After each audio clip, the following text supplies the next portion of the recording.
Welcome to The Jury is Out, a podcast by and for trial lawyers looking for better ways to serve their clients. Your co-hosts are John Simon, founder of the Simon Law Firm, and St. Louis attorney Erich Veith. Welcome to another episode of The Jury is Out. I'm Erich Veith. I'm John Simon. And today we're here with Ron Norwood. Ron, thanks for joining us. Thank you all for having me. Today's topic is a general one, and as I'm looking at our remote equipment as we're recording, it's because of COVID. We're all attorneys, and we come from different size firms. And John and I were talking about it might be a good idea to get a few of us together to talk about how COVID has affected us as far as how we do our jobs as lawyers. Ron, we'll let you talk a little bit about yourself in just a second, but I'll just mention as the cartoon version, I'm a solo practitioner. John, you've got, about 14 attorneys at your firm? Yeah, about. And then Ron, you come from Lewis Rice, where you've got well over 100. Is that right? About 135 in the St. Louis office, yes. So I'm thinking about this the Goldilocks version. You got a small firm, medium firm, big firm. And I thought maybe we have some unique challenges to what we're trying to accomplish. But Ron, why don't we start off? Why don't you give us a thumbnail of why you became a lawyer and how you got to where you are now? Just a brief view of that. Well, I am actually a Chicago native. Grew up in Chicago, south side of Chicago. Attended undergrad at the University of Illinois in Champaign-Urbana. Graduated from there in 1982. Gosh, long time ago. As a journalism major. And I love to write. And in 1983, I attended the University of Missouri-Columbia School of Law. And I was there from 1983 to 1986. In the summer of 1985, between the second and third year of law school, I was a summer intern at a law firm called Lewis and Rice. After law school in 1986, I spent 2 years in federal district court in Kansas City as a law clerk for Judge Scott O. Wright, who has since departed. It was a great experience there. And then after that 2-year clerkship in August of 1988, I rejoined Lewis Rice as a litigation associate and then ultimately became a partner at the firm in 1997. Ron, I'm not going to let you get away with just your law. You've got an unusual hobby, at least from my perspective. It's in the martial arts, right? Yes, actually, that is my probably number 2 passion. I started doing martial arts in college, my last year at the University of Illinois in 1981. Started doing Kung Fu with a crew. Some of my buddies had a great teacher, did phenomenal stuff over the course of that 9-month stint, and then graduated. And then in midway through law school, I started with a group that was doing a martial art called Shorei Kempo, which is an Okinawan-style karate. And we did that for a year and a half, me and some law school buddies. And when I went to Kansas City, I re-engaged with a Kung Fu instructor who also taught Tai Chi. I'm actually affiliated with a Muay Thai kickboxing group that I've been affiliated with for 25 years. I'm part owner of that group, and we are shut down in light of COVID. But now, since I'm working remotely, I wind up doing Tai Chi twice a day, and that's pretty much it. So that is a passion, and I love it. When I started doing Tai Chi in St. Louis in 1988, when I relocated here, I got married in July of 1988 to my soulmate, Washington University law professor, Kimberly Norwood. We got married in July in New York. I started at Lewis Rice in August of 88. And then a month or so after that, I started working with a crew, a Tai Chi crew that was headed by a lawyer who you all may know named Justin Meehan. So when I came here and worked with that group, that's when I really, really began to experience the whole Tai Chi experience. That's when I sort of fell in love with it and competed back in those days. We went to Texas and Florida and Kansas City and other places, competed, won medals there. But the highlight was in 2015 when I went to China with a crew and ultimately wound up winning a silver medal in China. And so that's when I hung up my boots at that point because I figured it can't get a lot better than that. So that was quite the experience. And in fact, the other 2 individuals in our St. Louis crew, they wound up winning gold medals, and I won the silver medal. So it was a wonderful experience in Beijing. Ron, that's fascinating. It really is. I had no idea. That is really, really cool. So you still do it, but you don't do it competitively. Still do it, don't do it competitively. And in fact, that competition in 2015, I had not competed since 1995. So that's pretty interesting as well. Yeah. Wow. 20 years. Well, maybe we can move on to our topic. As we sit here, COVID is raging. There's no vaccine in sight yet. We've all been in it for over 6 months, 6 or 7 months. And maybe we can start out, maybe we can go around the table, the virtual table. Ron, do you want to go first and just give us a thumbnail of how this has affected your ability to function as a lawyer on a day-to-day basis? Let me kind of back up because I don't know. I may have even had COVID. My wife may have had COVID. So we wonder, we need to get some antibody testing to see. But around in March, we were traveling. In fact, it was the last 2 trips we took. In early March, we wound up going to Austin, Texas for an ABA mid-year meeting. And at that ABA mid-year meeting, both she and I were presenters at that meeting. And then 2 weeks later, there was a convention that she had to attend in Boston at Boston University. And so I sort of tagged along my first trip to Boston. So we went there. We have a friend who has a student at Harvard. So I got a chance to visit Harvard for the first time, and we flew back. And a few days later, she had a really, really bad cough, laryngitis that lasted 2 or 3 weeks. And then I picked up a little cough, and we're talking mid-March before everything really shut down. And she was probably sick for 3 weeks or maybe a little bit more. And at the time, COVID, we may have had a couple of isolated cases in Washington at the time. So we didn't even think about COVID or think about testing or anything like that. A couple of weeks before my birthday, we're talking mid-March, I had planned a big birthday celebration that was kiboshed by COVID. And our office shut down right around the same time. And we have been shut down since then.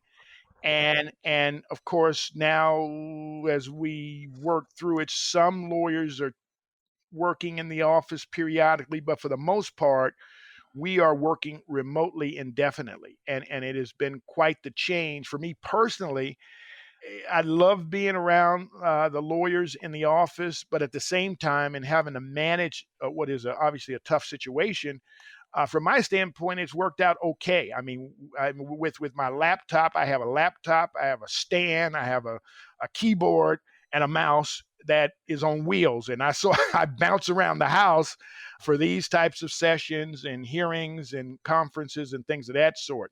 So by and large, for me personally, it's been okay. I miss the camaraderie and the interaction. We have, of course, our occasional firm Zoom meetings, but given where we are with this very horrendous disease, I think it's the best thing right now to remain remote until we get on the other side of this thing. We've had the same experience. Our firm, we've got 13 attorneys. We're remote indefinitely. And I think the biggest thing is, the socialization, the interaction, doing the work. We've been productive, the other attorneys in the office, because there's not a whole lot other than trying cases we can't do on Zoom or remotely. And so we're taking depositions, having Zoom meetings. But we've been doing it since April, maybe late March, April. That's what you miss. Just walking down the hallway, stepping in somebody's office, talking to them about a depo that you just took or a hearing that you had. And I know I miss that. I'll tell you guys, we did a survey asking everybody in the office what they thought about, did some, staff, attorneys, did some people want to do this permanently, even once we get back past this COVID stuff. About half or so was interested in staying remote, working from home, in other words, on a permanent basis. And it was interesting because the younger lawyers and the younger people in the firm more so wanted to come back in. One of the brand new lawyers we have, he just took the bar exam in all this COVID stuff. What he said was, how am I going to learn anything, if I'm not there in the office? And, having practiced as long as we have, you don't think about that, how important it is just to see other people do things and be around them, listen to them when they're on the phone. The technology is allowing us to do most of what we could do before. And I don't think it's going to go back the way it was before completely. I really don't. I always did stuff remotely, depositions, not necessarily court hearings, but depositions. I always did them by video conference. But you won't see as much traveling to cross the country to take a 2-hour deposition or to meet with a witness. I think a lot of the stuff that we're doing now, it's more efficient, time saving, and a lot of it I think is here to stay. What about you, Eric? Well, I'd probably expand the stuff that's going to stay to include the pesky little status conferences and scheduling conferences. What a waste it is. Get dressed up, go drive to court, sit there, wait, see the judge. The judge says, what's going on? And typically you go, everything's going pretty well. We're moving along.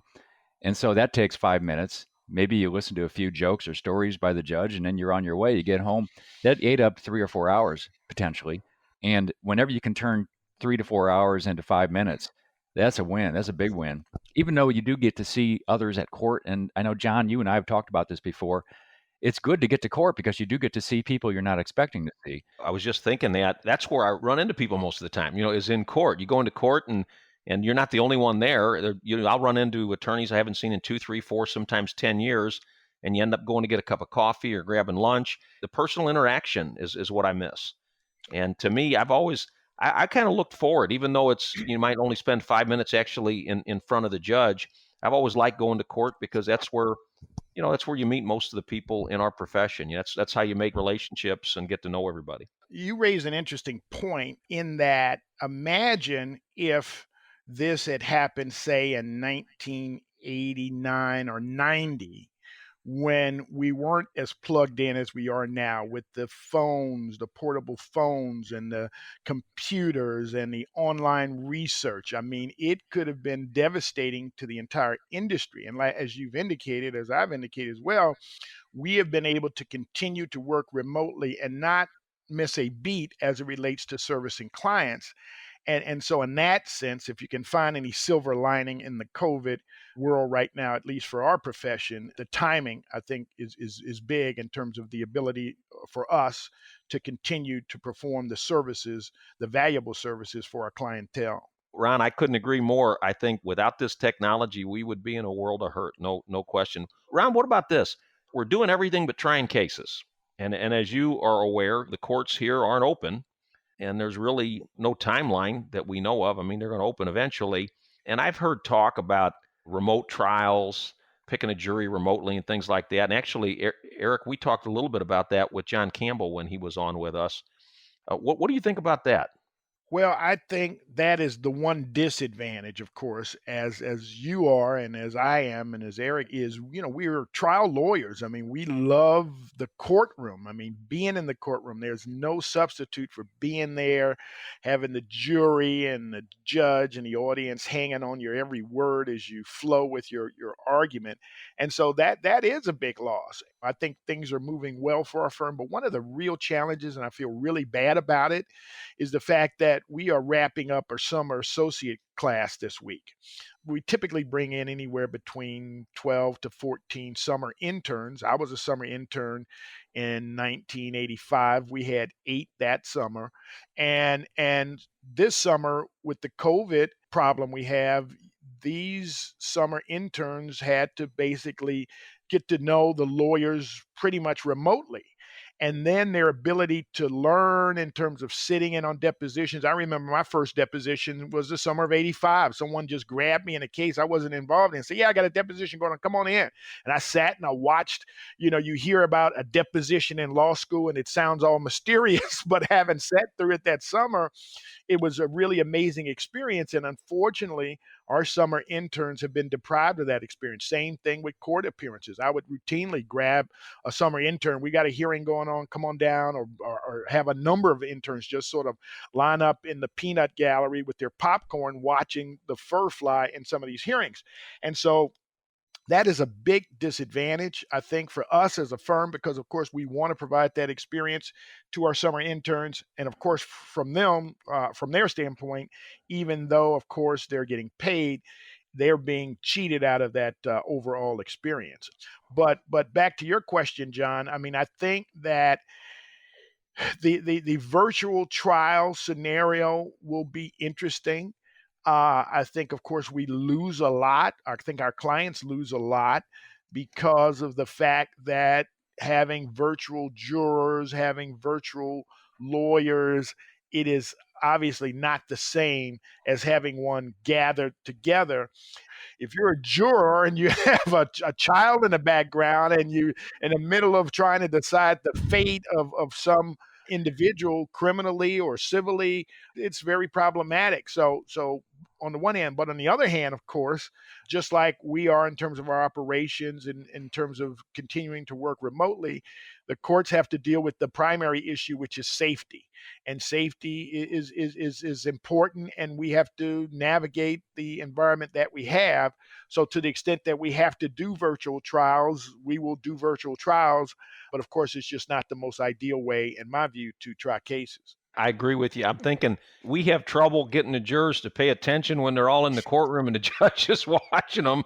And I'm just thinking half of them are going to have their phones out. Some of them might be watching Netflix on another screen in the room. There is no way they're going to give, or you're going to get the attention that you would get in a courtroom setting doing virtual trials. It's just not going to happen.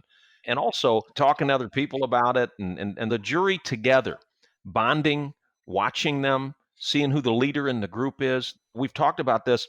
Almost, 80%, 70% of communication is nonverbal. And to not see the reaction, seeing how they look at a witness or seeing how one juror is looking at your client or got their arms crossed or folded, you miss all of that. I just don't see how you can replace the in-person jury trial. I think if we put our heads together, there's a lot of smart people trying to figure out how we can do it. I don't see why we wouldn't be able to figure out a good, safe way to do it and then still maintain the jury trial that's been in existence for 300 years or whatever it is. We've had pandemics before. We didn't give up the system that has worked well for us for so long. But I agree. One of the things I was thinking about too, that Ron, when you were talking about your interns, we have the same thing. We have summer clerks, and we did it remotely with them and haven't met any of them in person even yet. But one of the things that I liked it as a law clerk, as a young lawyer, when you would walk to court with another lawyer, an older lawyer, and you'd learn not only things about the case, but about the judge you're going to be in front of. And then I would ask 1,000 questions on the way back. Why did you argue this? What do you think? How do you think the judge is leaning? I think most of what we learn is walking up to courtroom, walking to the deposition, taking the lunch break, going to lunch in the middle of a deposition. And you just learn so much more. Well, let me jump in on that, John. When I'm in the courtroom as an internal martial artist, as a Tai Chi person, I'm reading energy. I'm feeling the energetic vibes, and I'm trying to project my chi out there to the audience, be it the jury or a judge. And capturing that in the Zoom world is a little bit more challenging, I think. And then, like you say, when you're working with an older partner, a senior partner, or as we used to call them back in our days, a gray-haired partner, there's a certain energy, synergy that's going on, and basically hearing their war stories, feeling their passion, their commitment, that's really, really important. And that's so difficult to do now in our COVID environment. It really is. I agree entirely with this importance of chance encounters. I remember being raised in bigger firms where you would just encounter somebody in the hallway, a partner who might actually give you some encouragement because you might be a little frustrated with something, or give you some advice, or ask you how's it going, and you need to vent a little bit to get some perspective. Or that maybe after a hearing, you'll hear that more experienced attorney talk about their concerns and their disappointments, things like that, because we're all humans. So Ron, your clients probably are a little bit different than the clients at my firm. We represent individuals for the most part, some small businesses, and I know your clients are a lot larger corporations. How has the remote access, how's that affected? Have you found that a little more difficult with keep in touch with your clients or new clients or client contact? Well, actually, interestingly, we were maybe even more engaged in some ways with the clients in that before COVID, and of course, you're talking about representing clients in Chicago and other places throughout the country, you would pick up the phone and have a telephone conference by and large. But now you're on Zoom, and so you get to see the client more, Yeah, okay? yeah. And then, of course, they are working, most of them, at least a lot of the ones I've been working with, they're working remotely as well. So I don't think we've lost anything there necessarily. Now, of course, when you're talking about meetings and deposition preparations, that's a whole nother kettle of fish. And it's so much more challenging to work with a witness. Although again, in our electronic world, having everything electronic paper, that was the one thing. Yeah, I was able to sort of get ahead of the curve. I remember when I started as a young lawyer, I was always the one that seemed to be ahead of the curve on the technology. And now I am so far behind with respect to social media and the young lawyers now. It's amazing how things evolve. But the one thing I was ahead of the curve on, which is really paying dividends now, is that probably about 5 years ago, I was a big proponent of electronic paper. And so all of the matters I'm involved in, I have them all electronically, the pleadings and everything, so that now when I'm working remotely, I don't have to worry about, do I have my files in the file cabinet and digging through. I have everything right here at my fingertips with my laptop electronically. So that's been a big dividend. But with respect to client interfacing, given the nature of the clientele that we represent, we don't lose as much in terms of communication, but it really relates to the trial prep, the depo prep, that sort of thing. Our experience is a little bit different. Most of our clients are individuals, and almost all of them have never been through this process before. They've never given a deposition, never even sat in on a deposition. And and this has happened a handful of times so far, and that is having our client be at a remote location giving a deposition without you being there with the client sitting next to him. It's created some anxiety with our clients, and the option was postpone the deposition, do it at a time where we could be in the same room with them. What we've done at least a couple times is go through it and do it remotely. But when you take a break, for instance, you want to be able to talk to your client and just, being in the room with them, a nod of the head, a smile, calming them down a little bit.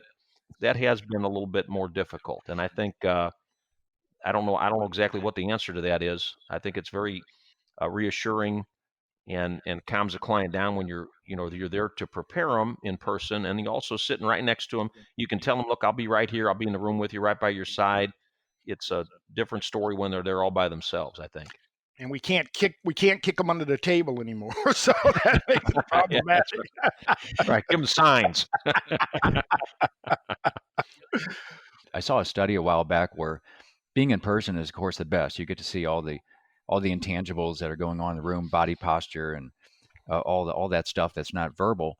A phone call is something, right? And I think I read it was like 30 or 40% of the value of having an in-person conversation. A video conversation like Zoom, it jumps it up to like 70%. It's a much better environment to actually read their faces and see their concerns where you wouldn't hear them on the phone. And so just one example of this, I had a couple of clients I had to prepare for depositions, and we had an arbitration actually 2 weeks ago. They did not have a computer. I ended up buying a computer. I bought a little Chromebook for $300 and I shipped it to them in Indiana. They did have Wi-Fi, and we used it several times to talk about the case or prepare for the deposition. And then they had the arbitration. They didn't have to drive 10 hours across the Midwest to get to the arbitration. I think it went well, very few technical glitches. You can share screens. It was actually a really pretty good presentation by both sides, very vigorous. And it all happened in my office at my home for me. And it was so convincing to me that after it was over, an hour later or a day later, 2 days later, I was thinking about the arbitration that we just had. And I had to stop and ask myself, where was that? Because it seemed like I was somewhere. And I was in my room, I was at a computer in my room. So it sometimes works pretty well. That's a good idea, shipping a laptop or a iPad to your client to have them use it. So Ron, what about your office itself? Is it open? Are attorneys going in? Is everybody remote? We are, for the most part, remote, and we have a skeletal crew there to help out. Some lawyers feel the need to be in the office, and so we are adhering to the guidelines, taking the steps to make sure that people who enter are safe. Part of the challenge we have is our office at 600 Washington. We start at 19 and go up to 25. And with the guidelines, that was in the office maybe about a month ago, after about 2 months, to retrieve some items, but we can only have two to an elevator. And then we have markings in the lobby where, the 6 feet apart. And so you can imagine, if you're talking about people starting at 9 a.m., trying to get up to the suites in the morning when you only can have two to an elevator is a challenge in and of itself. But we do have lawyers who are working in the office after they're screened. And of course, as you've indicated, a lot of the younger lawyers like to be there in the action. And of course, it's a lot different environment when 75 to 80% of the personnel are not there. Totally different environment altogether. That two to an elevator sounds like one too many to me. Well, and interestingly, they've got markings in the elevators, which is supposed to be, there is about 6 feet by 6 feet. So in order to get the two, one has to stand in one extreme corner, and then the other one has to stand in the other extreme corner. Face away from each other, right? Face in the corner. And then you have to flip a coin or something. Who's going to press the buttons, right? That's right. Let the other person. Would you please press that one for me? And you better stifle those sneezes, or else someone. Yeah, oh my God! Could you imagine that? A sneeze in the elevator? Whoa. You just have to hold your breath for 20 floors. Is all you got to do. So one of the things that we've done is, and we have been doing this for a couple months now, and we're small enough to do it, just to keep everybody in touch. Every Monday we have what we've been calling our attorney call, and we all get on a Zoom call, and we sort of have an agenda, but we really don't. It's just we go around, and each of the lawyers or teams talk about what's going on, just what's going on, what's happened the last week, what's going on this week. Once in a while, we'll talk about something substantive, about when the court's going to open or so forth. But I hope it's helped just to see everybody and get to touch base with them. And sometimes it's not even stuff going on at the firm. It's stuff going on in their personal life or stuff like that. Ron, I assume you probably never get everybody on one Zoom call, and there's some departments that know very little about what the others do. But how big a Zoom call is manageable in your opinion? Well, we have department meetings, and we have firm meetings, partner meetings. We have meetings with our associates on Zoom. We actually had an interesting program. Part of the job I have is I am the chair of our firm's diversity and inclusion committee. And so this week, in fact, we put on a webinar, a bias training CLE, that was presented by my wife, Washington University law professor Kimberly Norwood, talking about implicit bias. As you all well know, we have a requirement now that we have to have at least 1 hour of credit in that space, diversity, implicit bias, that sort of thing. And so we arranged to provide that in-house through Professor Norwood. And we also invited outside legal counsel to participate. And we had, of course, it's easier when you have a presenter. Of course, you're taking questions, some written questions, some verbal questions. But we had about 170 on that Zoom presentation. So when we have our smaller department meetings with associates, it works. It's not, of course, ideal in terms of meeting in person, but it's not as cumbersome as I thought it would be, quite frankly. We do a seminar every year. We've been doing it for about, 18, 20 years. And it's a seminar for legal services, to benefit legal services.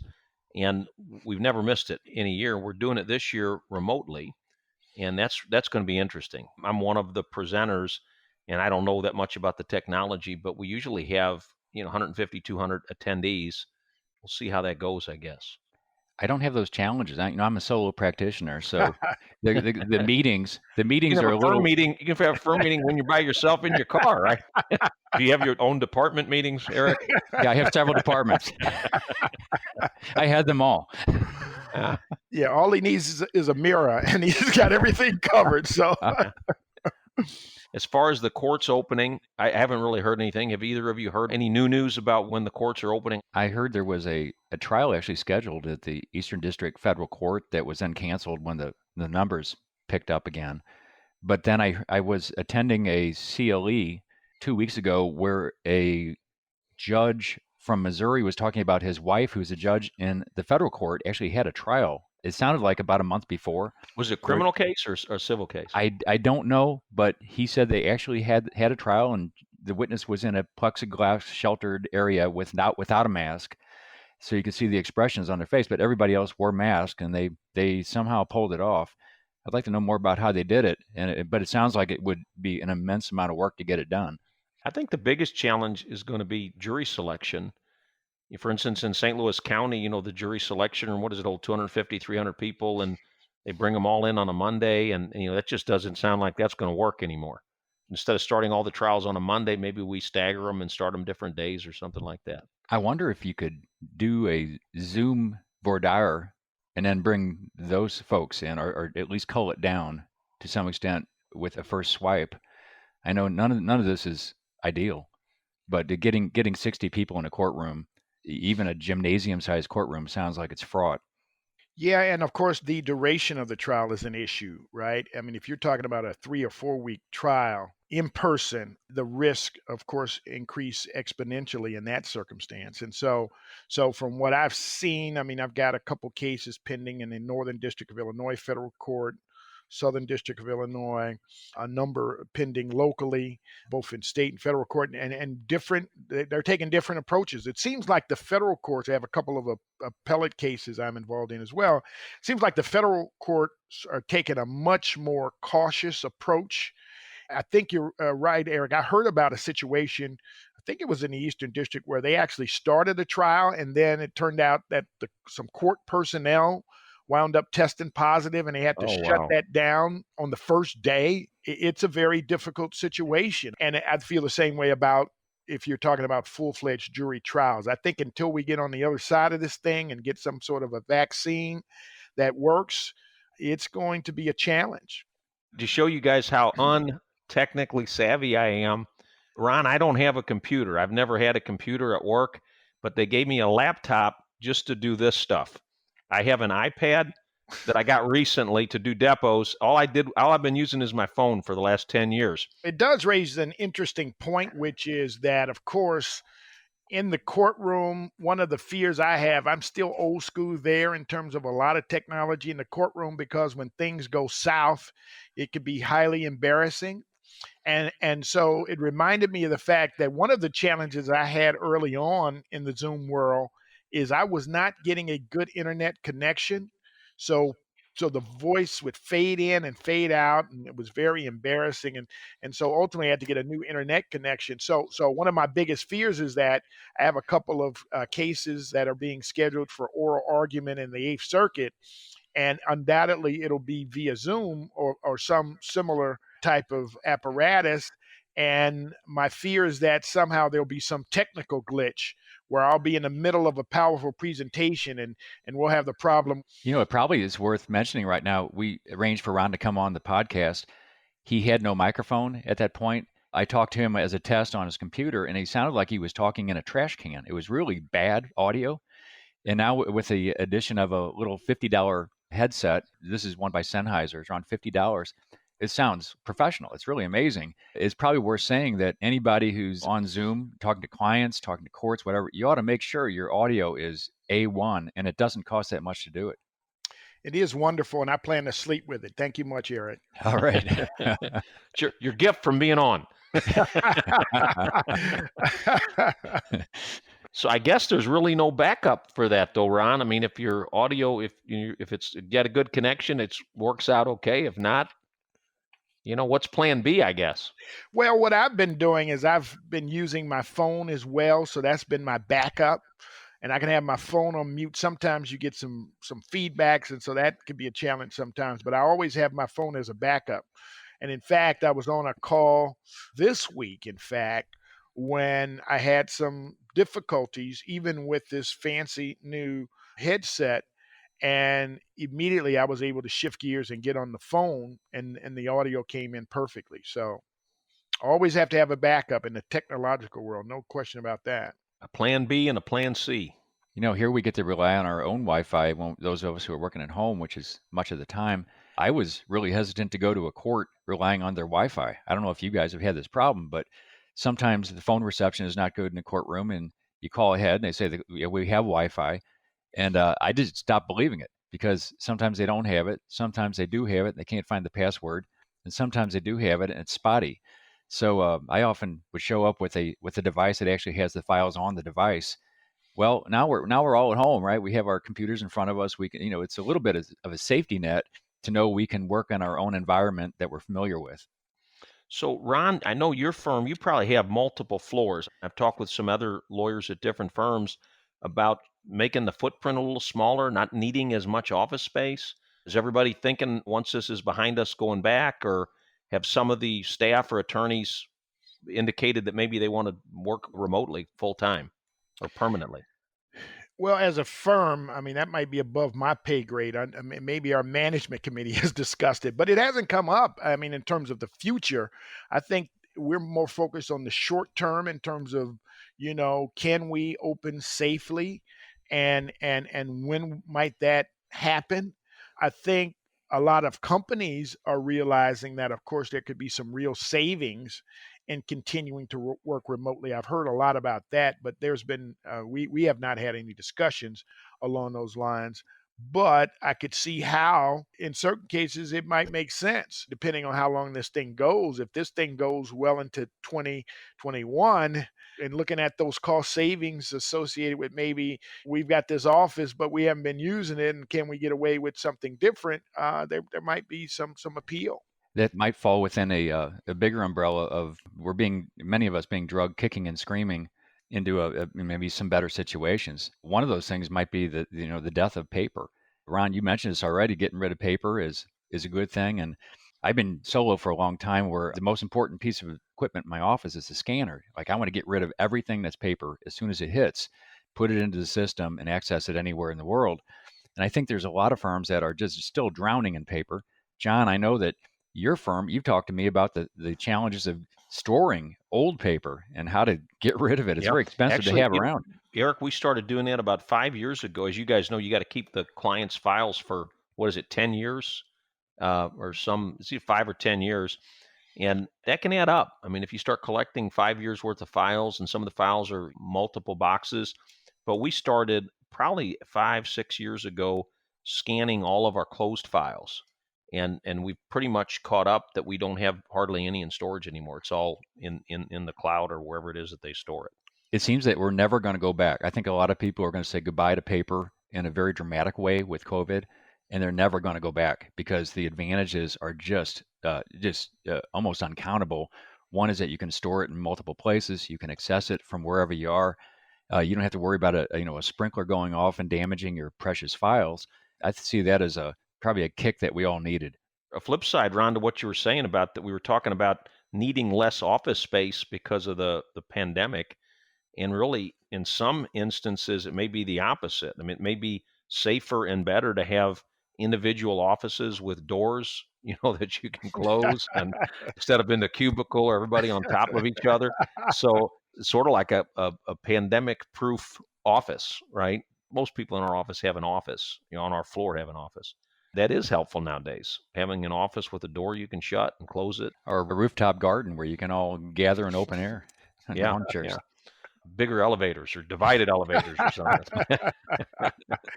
Or long lines. I suspect there could be a lot spread in that lobby waiting to get in the elevator. So that's the thing. I can't imagine. I'm thinking of my building, Ron, trying to get in there between 8 and 9. Those elevators are packed. There's people standing in the hallway. I haven't been there in 2 months, but that's usually the case under normal times.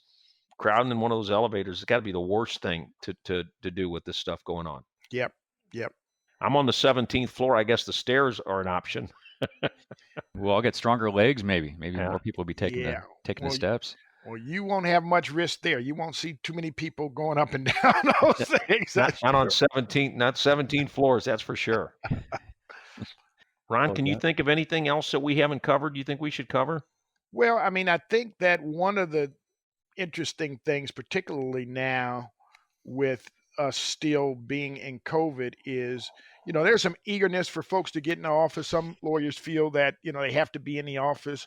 Some lawyers, I mean, of course, it's really tough with women who have small children, anyone who's at home with small children, but particularly women who have that responsibility mostly, and then trying to provide learning for students who unfortunately are stuck at home as well. So that's another challenge in and of itself. The other challenge is the age challenge, right? I mean, the younger lawyers who are less at risk might be more eager to go in versus people like me who just turned 60 in March. I'm a little bit more skittish, not necessarily personally, but of course, it becomes a situation where other individuals in your household who might be more vulnerable could catch it. So it makes it really, really tricky, I think, all the way around right now. It's a tough challenge, and part of it is because our compelling need to be social is strong and invisible, and so is the virus. And so I think a lot of us, we get disarmed by this conflict a lot, where we want it to be normal again. And you can see that playing out in society in many places right now. Sometimes I find myself pulling back to say, stop, pause. You want this thing, but that doesn't make it so. It seems like the planners at law firms, and anytime you walk outside, you got to be making sure you're engaged. It's like Kahneman's thinking fast and slow. The fast brain is going to be going, I want to be with people and I want to interact like he used to be. And you got to pause and think, because things are different and they remain different, even though it often seems that it's coming back to normal. So it's going to be a challenge. It's a tough challenge. Well, I have a question for you two. When do you think we will, in all likelihood, be on the other side of this thing? Boy, that's a great question, and I have no idea. I could give you only this. I assume it won't be for the next year, but I don't know. I'm assuming we're going to go through 12 months. Even if a vaccine becomes available in 6 months, I hear that the supply chain issues with regard to needles and vials and that kind of thing, and distribution and manufacture, it's not going to be where they invent the vaccine and then all of a sudden you just go down to Walgreens and get one. So I hope it's that way. I want to be optimistic, but I don't know. I'm not thinking there's going to be a dramatic difference for a year. Yeah, and there'll be quite a backlog of trials, I suspect, by then. I had a case in California where the judge finally ruled on a motion a year and a half after the motion was filed. And I was told that a case doesn't get to trial there for like 3 or 4 years. And I can't imagine. I mean, we have to wait, of course, for our trial, and sometimes it's frustrating. But there's places where it was already stacked up insanely, and I can't imagine how much worse this is going to make it. You know what? I think we can always adjust. I mean, we can add judges. There's ways to do it. I think if as they say, where there's a will, there's a way. And the main thing is doing it safely. And I think if we give it enough thought, there are ways to do it where we're not putting anybody at risk. I agree with Erich generally that it's not going to be soon. I'm hoping it's not a full year, but it doesn't look like it's going to happen anytime soon. And I think for that reason, we need to start even now exploring ways to do it in a safe way. I think some of the changes that we were forced into are going to end up being good changes. And I think some of the innovations that we can make to address these safety issues may end up helping us do things we already do a little bit better, hopefully. I think that's right, to keep an optimistic spirit about this and to figure we can do something, because once you give in to the sadness and the frustration, nothing good happens. So we got to look for these opportunities, look for ways to do things better and safer, and that'll always be the better path.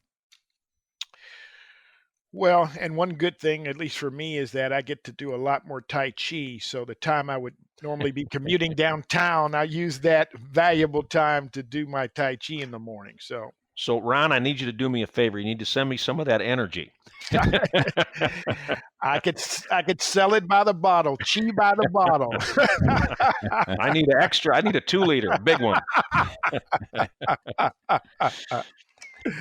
Well, I really appreciate you all inviting me for my first podcast. Very interesting, and I truly enjoyed it. It was wonderful having you. This has been a good, upbeat conversation about a serious topic. So I hope the listeners are feeling the energy too, because I think this has been a good session. Ron, thank you so much for joining us. Thanks, Ron. Thank you too. Okay, this has been another episode of The Jury is Out. We'll see you next time with another episode. This is Erich Veith. John Simon. See you next time. John and Erich would like to hear from you. They invite you to email your comments and suggestions to comments@thejuryisout.law. To learn more about the dedicated trial lawyers of the Simon Law Firm, visit simonlawpc.com.